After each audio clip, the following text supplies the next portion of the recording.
vamos a comenzar nuestra línea de tiempo. Vamos a comenzar en las primeras comunidades prehistoria, 3000 antes de Cristo, donde la educación comienza en las primeras comunidades humanas enfocándose en la formación del ser humano como individuo y como parte de la sociedad. A continuación, Antigua Grecia y Roma en los siglos 8 antes de Cristo y 5 después de Cristo. Grandes filósofos como Homero incluyen la educación enfocándose en la moral, la ética y los principios de la civilización occidental. A continuación, la Edad Media en siglo V al XV. La educación se organizaba en torno a los principios religiosos y la transmisión de los valores cristianos en la filosofía, dominando el pensamiento educativo. Renacimiento en el siglo XV al siglo XVI. El humanismo está centrado en el desarrollo integral de cada persona. La educación se ve como un medio para la liberación y el florecimiento del ser humano. En el siglo XVIII al siglo XIX tenemos la Ilustración, Revolución Industrial. Filósofos como Russell y Pestalozzi pronuncian una educación más libre, natural, centrada en el niño, enfocándose en la libertad y en el desarrollo de la razón. Continuamos en el siglo XX, en los años 1900 a 1999. Diversifican las corrientes pedagógicas con énfasis en la anti-autoritarismo y la educación como herramienta de liberación. Cada persona y cada persona colectiva, según Paulo Freire. Y por último, América Latina y Ecuador en el siglo XX y siglo XXI. La educación se fusiona con influencias europeas, autóctonas y una identidad de cultura híbrida, un compromiso con la transformación social y la resistencia por el sistema de poder.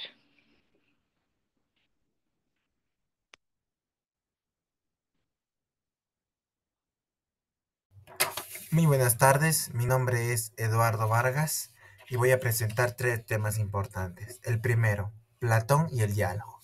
El aporte de Platón es significativo para el desarrollo de todo el pensamiento. La sociedad aristócrata griega necesitaba concentrarse en el diálogo para establecer su papel ético y político en la sociedad. Incluso el mentor Platón de Sócrates constantemente asistía a la ágora en busca de las personas con su frase clave. Solo sé que nada sé, y llevarlos a generar sus propias ideas. Era la tarea constante de entender que las definiciones que cohabitaban eran distintas para el ser humano. Definió que la famosa alegoría de la caverna de su diálogo conocido como la República.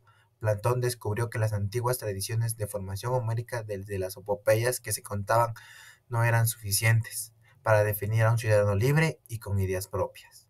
Entonces surge la verdad y la configuración del desarrollo del método socrático, que tiene dos dinámicas diferentes, la mayéutica y la dialéctica. La mayéutica se refiere a partir las preguntas que se generan en la dialéctica para concebir y dar luz a un concepto. Fue entonces cuando entra el segundo tema, Aristóteles y su nuevo método de enseñanza. Fue un alumno de Platón en la academia, pero dejó atrás el idealismo de su mentor y cree que la educación debe estar hecha a base de la formación de hábitos que hagan virtudes. Crea un modelo educativo, el Eliseo. Allí los alumnos se reunían con el maestro bajo un techo cubierto y caminaban alrededor de un patio para discutir sobre temas importantes. Ellos comenzaron a hacer un sistema dialógico en que un alumno necesitaba enfrentarse a un grupo y a un pedagogo para conocer los conceptos necesarios de la vida, y eran llamados los peripatéticos.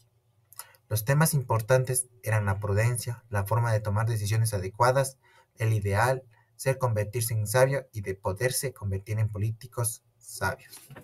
Como tercer tema es un poco más amplio. Como tercer tema y uno de los más importantes es la Edad Media.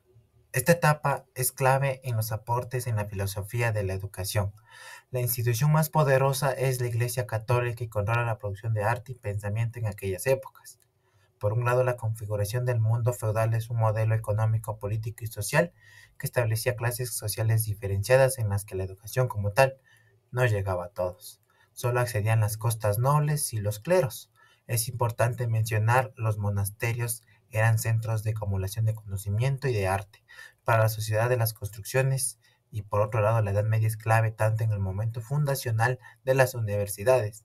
Para 1088 escuelas donde se enseñaba medicina, se abre la Universidad del Conocimiento y se funde la primera universidad en Bolonia, aunque ya hay testimonios de instituciones anteriores. Las universidades vuelven centros de divulgación a la información y construcción de conocimientos válidos. Para resumir, los dos personajes que más han resaltado son San Agustín de Hipona y Santo Tomás de Aquino. Propone el tema de la educación hecha por el individuo como guía propia de su proceso en busca de la verdad. Recupera mucho el pensamiento de Platón y Plotino. La escolarización viene de una tradición dialéctica de construcción de la verdad y a través de un debate académico. Definir la verdad se vuelve un proceso práctico para crear un mundo nuevo y diferente en conceptos discutidos y establecidos por la confrontación de una posición con otra diferente. Santo Tomás recuperó gran parte de las tradiciones aristotélicas y procuró una reflexión sobre los temas que necesitaban generar una dinámica educativa diferente. Muchas gracias.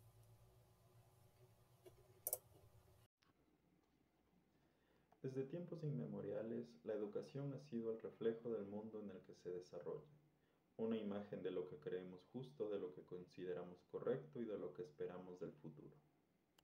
Pensemos por un momento en el Renacimiento, un tiempo de esplendor, un redescubrimiento del pensamiento clásico, una época donde el conocimiento dejó de ser patrimonio exclusivo del monasterio y comenzó a iluminar cortes y ciudades. La educación de los príncipes, en particular, se convirtió en un arte meticuloso destinado a forjar gobernantes ilustrados. Maquiavelo, con su libro El Príncipe, nos dejó claro que la educación de un líder debía estar imbuida tanto de virtud como de astucia, una mezcla entre moral y pragmatismo. Erasmo de Rotterdam, en cambio, apostaba por la formación de un príncipe cristiano, guiado por la razón y la ética, dos visiones, dos mundos en pugna. Luego avanzamos en el tiempo. La modernidad llega con fuerza y con ella Jean-Jacques Rousseau, el revolucionario de la educación. Su Emilio no es solo un tratado, es una declaración de principios. Dejen que el niño sea niño, decía Rousseau, que aprenda por experiencia, que crezca en libertad, lejos de la corrupción de la sociedad. No en vano, su obra es considerada la semilla de la pedagogía moderna. Pero no nos detengamos allí.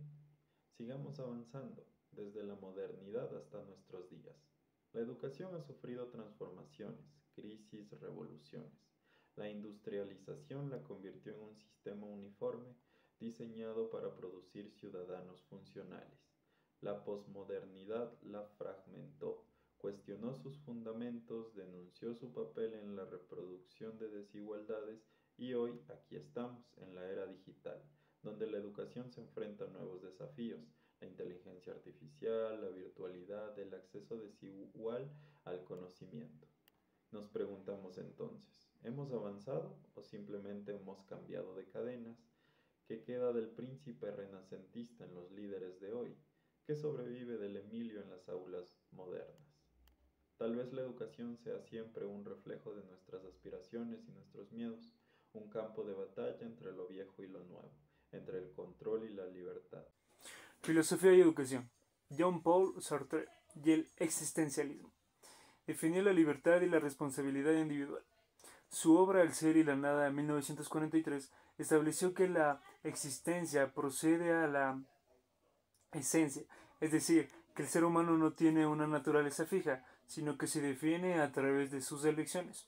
Su pensamiento influyó en la educación, al resaltar la autonomía del estudiante y la necesidad de un aprendizaje basado en la experiencia y la toma de decisiones. Entonces, como en la educación, esto implica que los estudiantes no deben ser vistos como recipientes vacíos que solo reciben conocimiento, sino como individuos con libertad de elegir y construir su propio camino, como lo dice John Dewey. Y el pragmaticismo desarrolló la idea del aprendizaje por la acción, donde los estudiantes es el protagonista de su aprendizaje. Propuso que la escuela debe ser un laboratorio de democracia, donde los alumnos participan activamente de su formación. Esto que nos dice Dewey es el conocimiento que no se adquiere solo a través de la memorización, sino también el que, bueno, se experimenta, ¿no? Resolviendo problemas, eh, todo tipo de conflictos, ¿no? Además, la escuela debe de ser un espacio democrático donde los alumnos aprenden no solo conocimientos básicos, sino también cómo interactuar y participar en la sociedad y con la sociedad cuando sean más adultos. Paul Freire y la pedagogía crítica. En Pedagogía del oprimido 1970 plantea que la educación debe ser un acto liberado donde el estudiante pase de ser un receptor pasivo a un sujeto crítico. Propuso el diálogo como base del aprendizaje, permitiendo a los estudiantes analizar y transformar su realidad.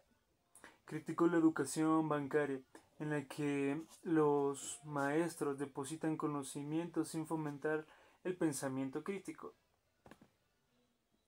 Esto se refiere, ¿no?, a que nos enseña que la educación debe ser un acto de liberación y transformación social.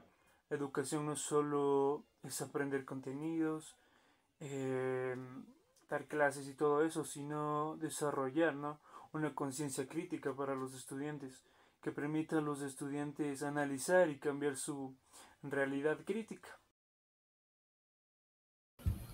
Buenas tardes, mi nombre es Shirley Silva, cuestión filosóficas en la educación del siglo XXI. La educación en el siglo XXI ya no impone un modelo rígido a los estudiantes, sino que se adaptan a las necesidades, brindando la libertad de elegir qué aprender, cómo analizarlo y de qué manera aplicarlo en su vida. Su función principal es guiar a cada individuo en este proceso, fomentando la autonomía y el pensamiento crítico. El poder y la educación, Michel Foucault. En 1970 y 1980, Foucault y la disciplina en la educación analiza cómo las instituciones educativas funcionan como dispositivos de control y normalización social, saber y poder. La educación no es solo transmisión de conocimiento, sino que estructura de poder que define qué se considera verdad en cada época. Educación y modernidad líquida. Zygmunt Bauman. En 1990-2000, Educación en tiempos de incertidumbre. Bauman describe la modernidad líquida, donde la educación deja de ser un proceso estable y se convierte en una forma continua y flexible. El fin del aprendizaje rígido. Se cuestiona la idea de una educación basada en conocimientos fijos. La sociedad exige adaptaciones constantes, crisis educativas y nuevas tecnologías. 2010. Educación y biopolítica. Inspirado en Foucault, se analiza cómo los estados gestionan la educación para moldear ciudadanos productivos y adaptados al sistema. El impacto de la digitalización. Bauman advierte sobre la fragmentación del conocimiento en redes sociales y el peligro de una educación sin profundidad crítica. Desafíos emergentes. 2020. Educación y resistencia. La pedagogía crítica se inspira en Foucault para desafiar sistemas educativos que refuercen desigualdades, aprendizaje flexible y global. Bauman nos lleva a pensar en una educación que debe ser adaptable y un mundo incierto y un cambio constante.